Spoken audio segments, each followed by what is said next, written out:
अस्सलामुअलैकुम। Welcome back to C S circuit. Well, उम्मीद है कि आप सब खैरियत से होंगे। आज हम डिस्कस करेंगे computer science grade 10th unit number 8 entrepreneurship इन डिजिटल एज का लास्ट लेक्चर को, जो कि है difference between a business plan and a pitch document. सबसे पहले ये समझना ज़रूरी है कि बिजनेस प्लान और पिच डॉक्यूमेंट दोनों का काम जो है वो एक ही लाइन पे है, ठीक है।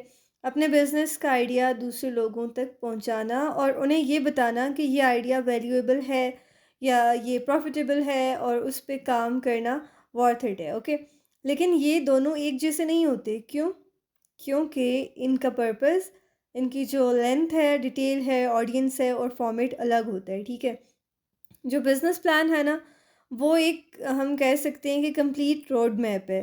बिज़नेस प्लान की अगर हम डेफिनेशन की बात करें तो बेसिकली ये एक कंप्रिहेंसिव यानी कि हर एंगल से डिटेल वाली डॉक्यूमेंट होती है, जिसमें हम अपने बिज़नेस के सारे प्लान्स लिखते हैं। चाहे वो फिर मार्केट रिसर्च हो, कोई जो है वो पैसों का हिसाब किताब हो, या फिर कैसे काम चलेगा इस डिटेल का प्रोसेस हो। तो बेसिकली ये एक तरह की फुल गाइड होती है जो हमारे बिज़नेस का ब्लूप्रिंट है, ठीक है।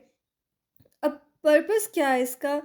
पर्पस जो है वो ये डॉक्यूमेंट ज़्यादातर हम खुद की प्लानिंग के लिए यूज़ करते हैं और कभी-कभी सीरियस इन्वेस्टर्स को दिखाने के लिए, जो बिज़नेस में डीपली जो है ना इंटरेस्टेड होते हैं, या वो बेसिकली डीपली देखना चाह रहे होते हैं कि आप कैसे काम करेंगे। और ये हेल्प करता है एक लॉन्ग टर्म विजन सेट करने में। जो लेंथ होती है ना बिज़नेस प्लान की, वो यूजुअली 20 to 40 पेजेस तक होती है।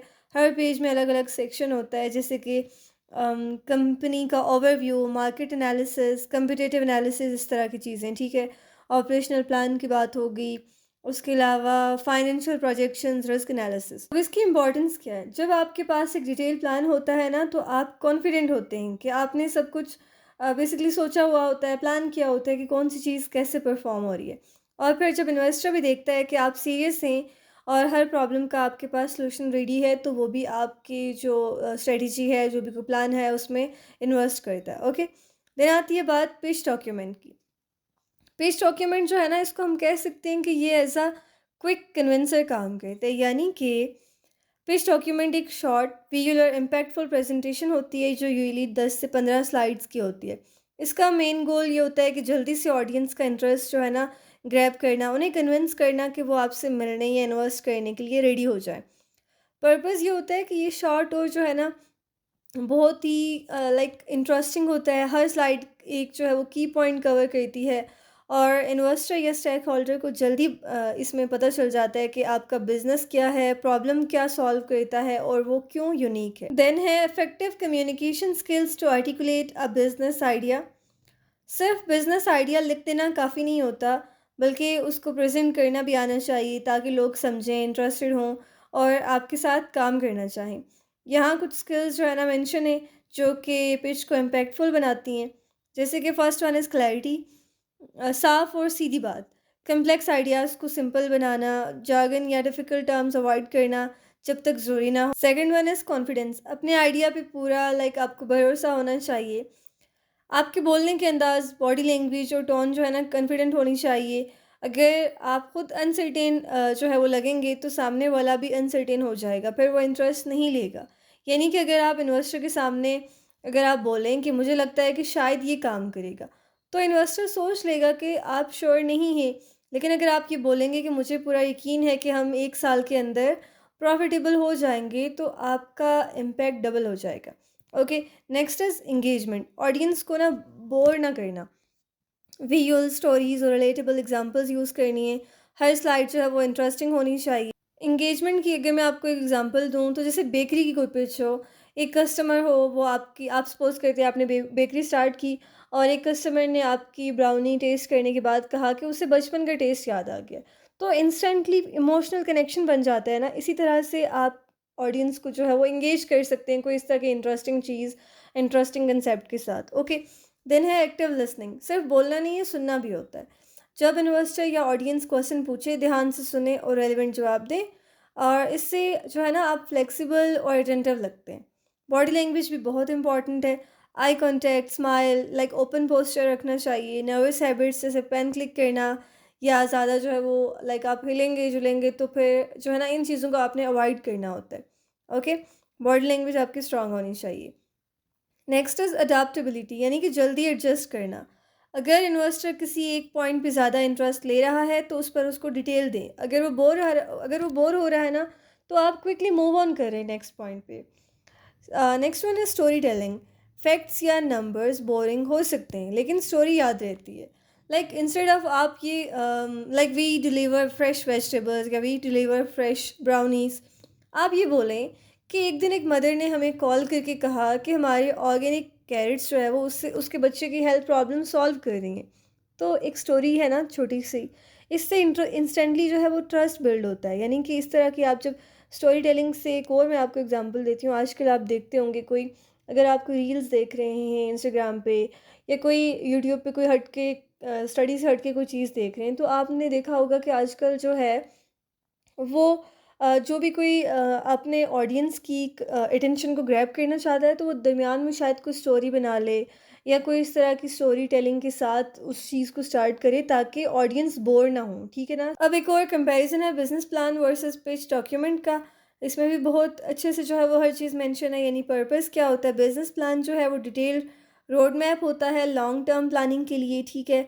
जो पिच डॉक्यूमेंट है वो क्विक है और इम्पैक्टफुल, उसमें इंट्रोडक्शन होता है। लेंथ जो होती है वो बिज़नेस प्लान की लाइक 20 to 40 पेजेस और पिच डॉक्यूमेंट की होती है 10 to 15 स्लाइड्स। फ़ीचर की अगर हम बात करें तो बिज़नेस प्लान में डिटेल की अगर हम बात करें ना, जो डिटेल फ़ीचर है तो इसमें इन डेप्थ एनालिसिस होते हैं, ठीक है।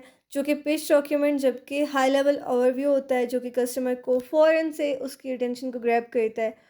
ऑडियंस की अगर हम बात करें तो बिज़नेस प्लान में इन्वेस्टर्स, लेंडर्स, इंटरनल टीम्स जो इसमें बहुत ज़्यादा इंटरेस्टेड हों वो देखना चाह रहे होते हैं। पिच डॉक्यूमेंट जो है वो पोटेंशियल इन्वेस्टर्स, पार्टनर्स और कस्टमर्स के लिए होती है। उसके अलावा अगर हम बात करें फॉर्मेट की तो ये एक रिटन डॉक्यूमेंट होता है विद चार्ट्स, जबकि पिच डॉक्यूमेंट में जो है वो विजुअल स्लाइड्स होती हैं। और पिच डॉक्यूमेंट जो बिज़नेस प्लान है उसका जो फोकस होता है वो लाइक वीएन, ऑपरेशंस और फाइनेंस से रिलेटेड होता है। जबकि पिच डॉक्यूमेंट में प्रॉब्लम, सॉल्यूशन और मार्केट वगैरह की बात हो रही होती है जो कि फ़ौरन से जो इन्वेस्टर है, जो कोई स्टेक होल्डर्स हैं, उनकी अटेंशन को ग्रैब करता है। अब हम एक केस स्टडी को डिस्कस करते हैं जो कि बहुत ही इंटरेस्टिंग है। Startup journey turning a hobby into a business. तो इमेजिन करें कि यहाँ पे ना एक यंग लड़की आयशा की बात हो रही है जिसे बेकिंग का बहुत ज़्यादा शौक़ है। वो जो है वो पहले घर पे केक्स, कुकीज़, ब्राउनीज़ बनाती थी और ना सिर्फ़ उसका ये एक पैशन था उसका। लेकिन एक दिन उसने डिसाइड किया कि इस पैशन को प्रॉपर एक बिज़नेस में कन्वर्ट कर दिया जाए। और उसकी ये जर्नी जो है वो सिर्फ बेकिंग की नहीं थी, बल्कि ये जर्नी थी कि डिजिटल मार्केटिंग, सस्टेनेबिलिटी और स्मार्ट एंटरप्रेन्योरशिप की। देन है सोशल मीडिया मास्टरी। उसको ये ना हम स्टेप बाय स्टेप देखेंगे कि आयशा ने अपने पैशन को, अपनी हॉबी को किस तरह से बिज़नेस में कन्वर्ट किया। आयशा ने पहला स्टेप जो लिया वो ये था कि अपनी स्किल्स को दुनिया के सामने लाया, इंस्टाग्राम और फेसबुक के ज़रिए। ओके, अब देखें सोशल मीडिया का यहाँ पे एक पॉजिटिव एस्पेक्ट दिखाया जा रहा है कि आप अपने स्किल्स को जो है वो सोशल मीडिया के थ्रू दुनिया को दिखा सकते हैं, ठीक है। अब ऐसा नहीं है कि आप उसमें जस्ट जो है वो रील्स को स्क्रॉल करते रहें सारा दिन, अपना जो है वो स्क्रीन टाइम इंक्रीज़ करें और जस्ट वर्क पर बात करें, ओके। बल्कि आप उसको अपने पर्पस के लिए, अपनी स्किल्स को जो है वो ग्रो करने के लिए भी यूज़ कर सकते हैं। विजुअली अपीलिंग पोस्ट उसने स्टार्ट की। वो अपने केक्स की हाई क्वालिटी पिक्चर्स लेती थी, कलर्स ब्राइट होते थे, डेकोरेशन जो है वो अट्रैक्टिव होती थी। तो आप जानते हैं कि आजकल इंस्टाग्राम पे एक स्क्रॉल स्टॉपर फ़ोटो कितनी पावरफुल होती है, ठीक है। और इसकी अगर मैं आपको एग्जांपल दूँ कि अगर आप एक चॉकलेट केक का फ़ोटो लें जिसमें मेल्टेड चॉकलेट ड्रिज़ल हो और ऊपर से आप जो है ना फ्रेश स्ट्रॉबेरीज़ लगा लें, तो लोग ऑटोमेटिकली रुक के देखेंगे, लाइक करेंगे, कमेंट करेंगे और फिर थोड़ा-सा ना उसको लाइक इसी तरह से देखते-देखते फिर बाकी लोग भी देखने लगते हैं, शेयर करने लगते हैं, ओके। रेलेवेंट हैशटैग्स उसने यूज़ किए। हैशटैग्स का यूज़ करके उसने अपनी पोस्ट को उन लोगों के तक पहुंचाया जो बेकिंग या केक्स में इंटरेस्ट रखते थे, ठीक है। जैसे कि हैश चॉकलेट केक लवर्स, आपने देखे होंगे इस तरह के hashtags, hash homemade desserts, hash baking with love. तो इस तरह के आप हैशटैग, जो भी आपका कोई इंटरेस्ट है, आप उसके लिए डिफरेंट हैशटैग्स यूज़ कर सकते हैं। आप भी अपने जो है ना नीश के लिए हैशटैग्स आइडेंटिफाई करके एल्गोरिदम का फ़ायदा उठा सकते हैं, क्योंकि एल्गोरिदम जो है वो हैशटैग्स से काफ़ी जो है वो रेलेवेंट हैशटैग्स सर्च करने वालों के साथ फिर वो चीज़ें जो है वो शेयर करने लगते हैं। ओके, देन है contest and give Awez. Ayesha ने क्या किया कि win a free birthday cake जैसे कॉन्टेस्ट चलाए, इससे लोग और इंगेज हो गए, फ्रेंड्स को टैग किया और ब्रांड अवेयरनेस जो है ना इंक्रीज़ होगी। देन बात करते हैं हम कंटेस्ट एंड गिव अवेज की। आयशा ने win a free birthday cake जैसे कंटेस्ट चलाए, इससे लोग और इंगेज हुए, फ्रेंड्स को टैग किया और ब्रांड अवेयरनेस जो है ना बढ़ गई। लाइक इसको अगर मैं आपको एक रियल लाइफ एग्जांपल दूँ, तो एक छोटा लाहौर का बेकरी, कोई हम कहते हैं स्वीट ट्रीट्स बाय सना या स्वीट ट्रीट्स बाय जो भी आपका नाम हो, स्वीट ट्रीट्स बाय मुकद्दर, इसने सिमिलर गिव अवे चलाना शुरू कर दिया और फॉलोअर्स एक हफ्ते में 1000 से 5000 हो। देन जो लाइन मेंशन है, she collaborated with local food bloggers and influencers to promote her products to their followers.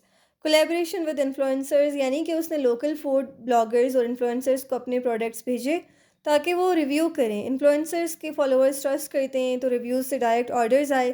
Like social media सिर्फ पोस्टिंग का नाम नहीं है। अब आप ये देखेंगे, ये एक प्लान मार्केटिंग स्ट्रेटजी का हिस्सा है। आप यहाँ से अंदाज़ा लगा लें कि जो आयशा है उसने कितनी मेहनत की, हर एक चीज़ को उसने स्टेप बाय स्टेप फॉलो किया। ठीक है, second is second step is e commerce platform. Ayesha ने रियलाइज़ किया कि सिर्फ इंस्टाग्राम ऑर्डर्स पर डिपेंड करना इनफ नहीं है, इसलिए उसने अपना ऑनलाइन स्टोर बनाया। ठीक है, इससे क्या हुई, इससे convenient shopping, like customers easily product select करते, कार्ट में ऐड करते और ऑर्डर प्लेस कर देते। No back and forth like messaging का जो है ना हेसल ख़त्म हो गया। ओके, सिक्योर पेमेंट गेटवे भी स्टार्ट हो गया। लाइक आयशा की जो पेमेंट्स थी वो ऑनलाइन होने लगी। Credit card, debit card, bank transfer, secure gateway होने से कस्टमर्स का ट्रस्ट बनता है। उसके अलावा उसने एक डिपेंडेबल जो है ना कोरियर पार्टनर चूज़ किया जो केक सेफली और टाइम पे डिलीवर करे। लाइक जैसे कराची में ना TCS, हाजिर और फूड पेंडा शॉप्स बेकरी डिलीवरीज़ के लिए पॉपुलर हैं। ओके, तो ई कॉमर्स सिर्फ अर्बन कस्टमर्स को ही नहीं, डोर वाले टाउन्स तक रीच बनाती है। ओके, देन है मार्केटिंग। आयशा ने अपना मार्केटिंग गेम स्ट्रॉन्ग बनाया। ठीक है, किस तरह से, लाइक वेबसाइट और सोशल मीडिया दोनों को ऑप्टिमाइज़ किया। SEO की बात यहाँ पे है, software engine optimization. Relevant keywords use किए जैसे कि best chocolate cake in Lahore, ताकि गूगल सर्च रिजल्ट्स में रैंक करे। अब ये मैं आपको समझाती हूँ SEO क्या है। जैसे आप लोग अभी सर्च करते होंगे ना यूट्यूब पे, computer class 9 new book 2025 NBF या फेडरल बोर्ड, इस तरह से करके, तो आपको रेलिवेंट वीडियोस शो होती होंगी। माइट भी CS सर्किट की वीडियोस भी शो होती हों। तो बेसिकली इसके बैकएंड पे जो है ना SEO होती है, कहाँ से आपको वो रेलिवेंट इन्फॉर्मेशन आती है, क्योंकि बैकएंड पे वो जो है वो टैग्स लगे होते हैं, रेलिवेंट कीवर्ड्स लगे होते हैं, उन कीवर्ड्स के थ्रू जो है आप तक वो वीडियो पहुंचती है। इसी तरह से आयशा ने रेलिवेंट कीवर्ड्स का यूज़ किया। देन ब्लॉगिंग की, अपनी वेबसाइट पे बेकिंग टिप्स, रेसिपीज़ और बिहाइंड द सीन्स कंटेंट डाला। उसके अलावा उसने स्टोरी टेलिंग भी की होगी ऑब्वियसली। फॉर एग्जांपल एक article, how to bake perfect moist chocolate cake, इसे ऑर्गेनिक ट्रैफिक आता है। ठीक है ना, अब हाउ टू है ना, तो आप देखते होंगे आप भी दिन भर कितनी हाउ टू वाली वीडियो सर्च करते हैं। ब्लॉग और SEO आपके बिजनेस को लॉन्ग टर्म कस्टमर्स लेके देता विदाउट एड्स की एक्स्ट्रा कॉस्ट। ओके, देन हम बात करते हैं सस्टेनेबिलिटी कमिटमेंट। आयशा ने अपने ब्रांड को और स्ट्रॉन्ग बनाने के लिए इको फ्रेंडली प्रैक्टिसेस अडॉप्ट की, लोकल इंग्रेडिएंट्स का यूज़ किया, लोकल फार्मर्स से फ्लोर, एग्स, फ्रूट्स लेके कम्युनिटी को सपोर्ट किया और ट्रांसपोर्ट कार्बन फुटप्रिंट कम किया। फॉर एग्जांपल अगर आपके शहर में शहर जो है उसमें फार्मर्स मार्केट डायरेक्ट सोर्स हो सकता है। ठीक है, इसके अलावा आयशा ने जो है ना इको फ्रेंडली पैकेजिंग स्टार्ट की, लाइक बायोडिग्रेडेबल कंटेनर्स और रिसाइकलेबल पेपर बैग्स यूज़ किए।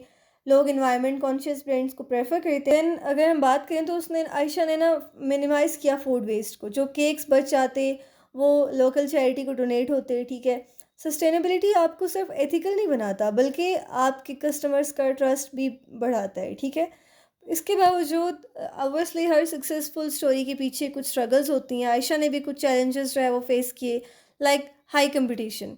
बेकरी इंडस्ट्री ऑलरेडी फुल है, आपको पता है, लेकिन आयशा ने यूनिक फ्लेवर्स जैसे कि रोज़ पिस्ताचियो की बात कर लें या कोई पर्सनलाइज डिज़ाइन देके अपना अलग नाम बनाया। ठीक है, उसके अलावा क्वालिटी को मेंटेन किया। ज़्यादा ऑर्डर्स का मतलब ज़्यादा स्ट्रेस, क्वालिटी मेंटेन करना हार्डेस्ट पार्ट होता है। आपको पता है एक टाइम आता है बंदा कहता है कि बस ठीक है, जो चल रहा है जैसे चल रहा है चलते ही रहे तो सही है, लेकिन ऐसा नहीं होता। आपको जितने जब ज़्यादा ऑर्डर्स मिलने लगते हैं उस वक्त आपको ज़्यादा क्वालिटी पे भी फोकस करना पड़ता है। अदरवाइज़ आपके कस्टमर जो है वो ड्रॉप होते हैं। टाइम मैनेजमेंट, टास्क को प्रायोरिटाइज़ करना, टीम को काम देना और वर्क लाइफ बैलेंस मेंटेन करना उसने सीखा।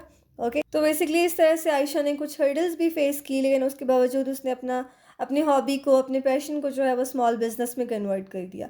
इसी तरह से आप भी जो है वो अपने स्मॉल कोई कोई भी जो आपकी हॉबी है, जो पैशन है, उसको आप बिज़नेस में कन्वर्ट कर सकते हैं, सोशल मीडिया मार्केटिंग कर सकते हैं, ठीक है, सस्टेनेबल कमिटमेंट के थ्रू डिफरेंट स्ट्रेटजीज़ को अपना के आप जो है वो आप भी अपनी जो है ना स्मॉल बिज़नेस स्टार्ट कर सकते हैं। ओके, सो ये था हमारा आज का लेक्चर। अगर आपको वीडियो पसंद आए तो लाइक, शेयर और सब्सक्राइब ज़रूर करिएगा। मिलते हैं नेक्स्ट वीडियो में। अपना ख्याल रखिएगा। अल्लाह हाफ़िज़।